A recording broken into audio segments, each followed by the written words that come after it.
মাছ ছাড়া মাছের তরকারি, ডিম ছাড়া ডিমের তরকারি আমরা তো অনেক রকমভাবেই বানিয়ে খেয়েছি। আজকে তোমাদের সাথে আমি শেয়ার করব লবণ ছাড়া তরকারি, তাও আবার লবণের স্বাদটা কিন্তু ঠিকঠাকভাবে ব্যালেন্স হবে লবণ ছাড়াও। তাহলে চলো বন্ধুরা, দেখে নেওয়া যাক আজকে আমরা কিভাবে এই রান্নাটা করি। নমস্কার বন্ধুরা, তোমাদের সকলকে সাথে নিয়ে পাশে নিয়ে আবারও আজ হাজির হয়েছি একটা নতুন রেসিপি নিয়ে। আজকের রেসিপি হচ্ছে নোনা ইলিশ মাছের তরকারি। দেখে নেওয়া যাক এই নোনা ইলিশ মাছের রেসিপিটা আমরা কিভাবে বানাই। তার জন্যই তোমাদের সাথে মজা করে বললাম লবণ ছাড়াই আজকে আমি তরকারি বানিয়ে দেখাবো। দেখো, তার জন্য এখানে প্রথমেই আমি একটা নিয়ে নিয়েছি নোনা ইলিশ মাছ। নোনা ইলিশ মাছটা কতটা বড় দেখো, যেমন ইলিশ মাছ হয় সেরকম কিন্তু নোনা ইলিশও হয়। এই মাছটা কে কে চেনো সেটা কিন্তু কমেন্ট করে জানাবে। আমরা এখানে এটাকে নোনা ইলিশ মাছই বলি, কারণ এর মধ্যে নুন থাকে বলে এটাকে নোনা ইলিশ মাছ বলি। এবার মাছটাকে পিস পিস করে কেটে ধুয়ে নেব। এখানে সবজি নিয়েছি পটল, বেগুন, ঝিঙে, গাজর, আলু, কচু, কুমড়ো আর নিয়েছি বরবটি। তোমরা যে যেমন পারবে সবজি নেবে, এতে যত রকমের সবজি দেওয়া যাবে এই রান্নাটা কিন্তু ততটা ভালো হবে। এবার এটা সরিয়ে রেখে একটা মশলা তৈরি করে নেব। 1 চামচ হলুদ গুঁড়ো, 1/2 চামচ লঙ্কার গুঁড়ো, 1/2 চামচ জিরে গুঁড়ো, আর দিয়ে দেব এখানে 1/2 চামচ ধনে গুঁড়ো, আর দিয়ে দেব কালারের জন্য 1/2 চামচ কাশ্মীরি লঙ্কার গুঁড়ো। যেহেতু লবণ আছে মাছটার মধ্যে, তার জন্য এখানে দিয়ে দিলাম 1 চামচ চিনি, 1 চামচ আদার পেস্ট, সব কিছু দিয়ে দিয়েছি। আর এখানে দিয়ে দিলাম 1 চামচ টমেটো কেচাপ দিয়ে সব কিছুকে ভালোভাবে একটু জল দিয়ে গুলে নেব। এই রকমভাবে মশলাটা যদি গুলে রান্নাটা করা যায়, দেখবে যে কোনো রান্নাটা কিন্তু খেতেও খুব সুন্দর হয়। বাটা মশলার ফ্লেভারটা খুব সুন্দরভাবে বোঝা যায়। দেখো, এটাকে এবার সরিয়ে রাখবো। এবার একটা কড়াই বসিয়ে দিয়েছি। কড়াইয়ের মধ্যে প্রথমেই দিয়ে দেব সর্ষের তেল।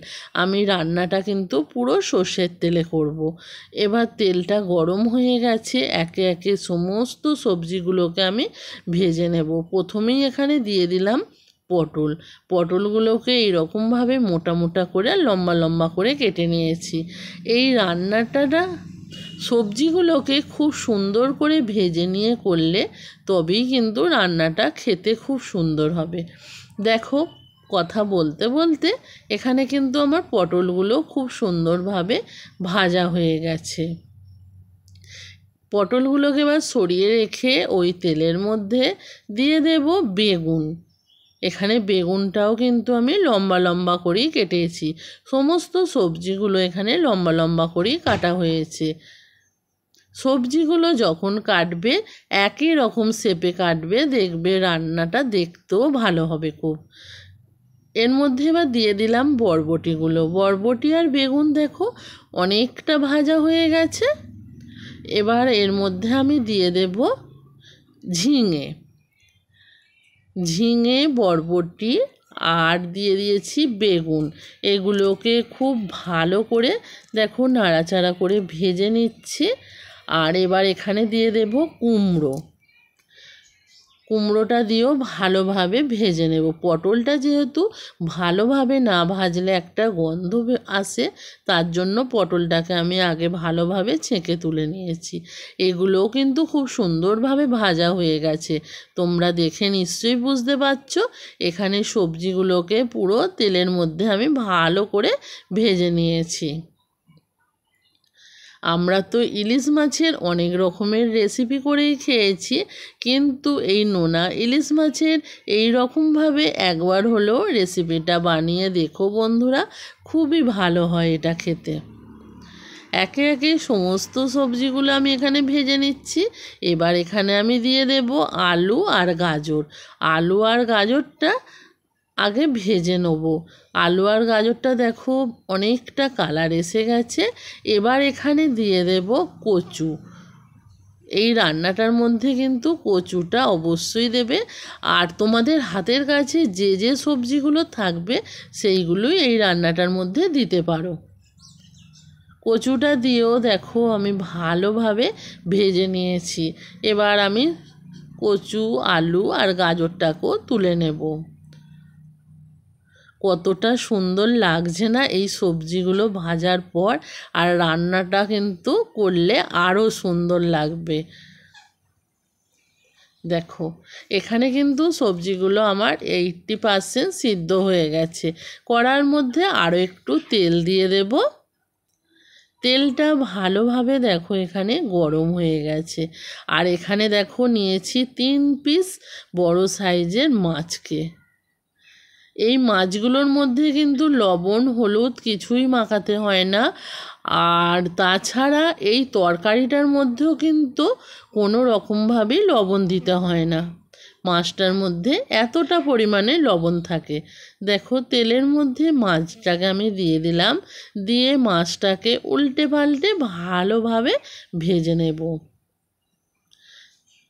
মাছটা কিন্তু খুব সুন্দর, দেখো একটুও মাছটা ভাঙেনি। এবার মাছটাকে উল্টে পাল্টে ভালোভাবে আমার দেখো ভাজা হয়ে গেছে। এবার আমি মাছটাকে তেল থেকে তুলে নেব।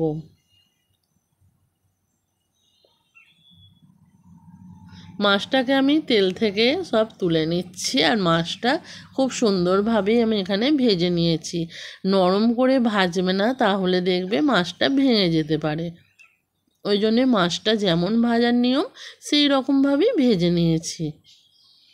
মাছটাকে তুলে নেবার পর কড়াই দেখো তেল আছে। তেলের মধ্যে ফোড়ন হিসাবে দিয়ে দেব আমি এখানে তেজপাতা, শুকনো লঙ্কা আর 5 ফোড়ন দিয়ে একটা বড় সাইজের পেঁয়াজকে কুচি কুচি করে রেখেছিলাম, সেই পেঁয়াজটাকেও তেলের মধ্যে দিয়ে দেব। দিয়ে ভালোভাবে পেঁয়াজটাকে আমি ভেজে নেব। পেঁয়াজটা যতক্ষণ না লাল হচ্ছে সেই রকমভাবেই ভেজে নিতে হবে। পেঁয়াজটা খুব সুন্দরভাবে গায়ে কালার এসে গেছে। আর যে মশলাটা আমি গুলে রেখেছিলাম সেই মশলাটা পেঁয়াজের মধ্যে দিয়ে দেব। দিয়ে ভালোভাবে এটাকে কষিয়ে নেব। আর যে মশলা ধোয়ার বাটিটা একটু ধুয়ে জল দিয়ে দিলাম, দিয়ে মশলাটাকে আমি কষিয়ে নেব যতক্ষণ না মশলা থেকে তেল ছেড়ে বেরিয়ে আসছে। দেখো মশলা থেকে কত সুন্দরভাবে তেল ছেড়ে বেরিয়ে এসেছে। এবার মশলাটা আমার কষানো একদম রেডি হয়ে গেছে। এবার আমি এখানে দিয়ে দেব ভেজে রাখা সমস্ত সবজিগুলো। সমস্ত সবজিগুলো দেবার পরও সবজিগুলো মশলার সাথে খুব ভালোভাবে কষিয়ে নেব, যেন সমস্ত সবজির মধ্যে মশলাগুলো মাখা মাখা হয়ে যায়। দেখো সমস্ত সবজিগুলো ভালোভাবে কষিয়ে নিয়েছি। আর যেই থালাটার মধ্যে এগুলো ভেজে রেখেছিলাম সেই থালাটা ধুয়ে একটু জল দিয়ে দিলাম, কারণ থালার মধ্যে অনেকটা পরিমাণে তেল লেগেছিল। তেলটা তো নষ্ট করা যায় না। এবার একটু এটাকে দেখো মিক্সড করে নিলাম, নিয়ে ঢাকা দিয়ে দেব। এটা সিদ্ধ হওয়া পর্যন্ত অপেক্ষা করব। মিনিট 2 পর এটা খুললাম। দেখো এটা কিন্তু অনেকটা সিদ্ধ হয়ে গেছে। এবার আমি এখানে দিয়ে দেব ভেজে রাখা মাছগুলো। এই মাছটা এই রান্নাটার মধ্যে দিয়ে ফোটালে তবেই মাছের ফ্লেভারটা বেরিয়ে আসবে। তার জন্য মাছটাকে দিয়ে দিলাম, দিয়ে এবার একটু ঢাকা দিয়ে দেব। একটু গ্যাসের ফ্লেমটাকে লো করে মিনিট 5 এটাকে ফুটিয়ে নেব।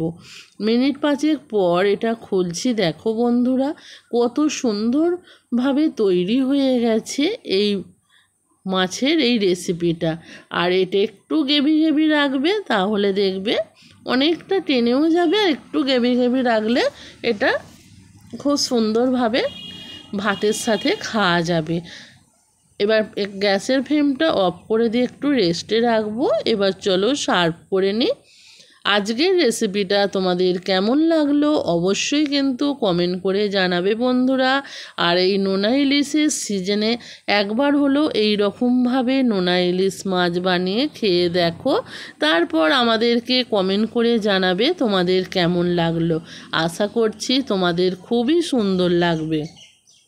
তোমরা যদি ইউটিউব থেকে দেখে থাকো আমার চ্যানেলটাকে কিন্তু সাবস্ক্রাইব করে দেবে, আর ফেসবুক পেজ থেকে যদি দেখে থাকো পেজটাকে ফলো করবে নিত্য নতুন রেসিপিগুলো দেখার জন্য।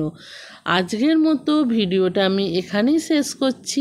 আবারও দেখা হবে পরের দিন নতুন কোনো এক ভিডিওর সাথে। ততক্ষণের জন্য সবাই ভালো থেকো, সুস্থ থেকো।